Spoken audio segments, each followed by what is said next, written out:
দুনিয়াতে যারা মদ খায় নাই ওই জান্নাতীদের জন্য আল্লাহ তাআলা জান্নাতে মদের ব্যবস্থা রাখবে, কিন্তু ওই মদে কোনো দুর্গন্ধ হবে না, ওই মদে কোনো মাতলামিও হবে না।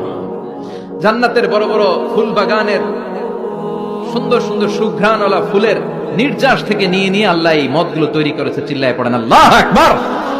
অঢেল ড্রিঙ্কস এর জন্য আল্লাহ তাআলা 4টা ড্রিঙ্কস এর ঝর্ণা করে দিবে। 4টা, চিৎকার করে বলতে হবে কয়টা? 4 ধরনের ড্রিঙ্কস এর ঝর্ণা। কয় ধরনের? বোতলে বোতলে দিলে তো লিমিটেড, ড্রিঙ্কস থাকলে ঝর্ণা, ঝর্ণার আকারে ড্রিঙ্কস করবে 4 ধরনের। একটা হচ্ছে মিনারেল ওয়াটারের ঝর্ণা, ফ্রেশ পানি। 2টা হচ্ছে দুধের ঝর্ণা 2 নাম্বার। 3 নম্বরে মধুর ঝর্ণা। 4 নম্বরে মদের ঝর্ণা। সুবহানাল্লাহ পড়েন। আবার বড় বড় মদের বোতলও থাকবে। ইউসকানা মির রাহিকিম মাখতুম। রাহিকুম মাখতুম নামক দামি একটা মদ দিয়ে রব্বুল আলামিন আপনাদেরকে মদ পরিবেশন করবে। মিজাজুহা কাফুরা, যেটার মধ্যে কর্পূরের ফ্লেভার থাকবে। কিসের ফ্লেভার? জান্নাতীরা ইচ্ছে মতো এই ড্রিঙ্কস গুলো পান করে শুকরিয়া করবে কার?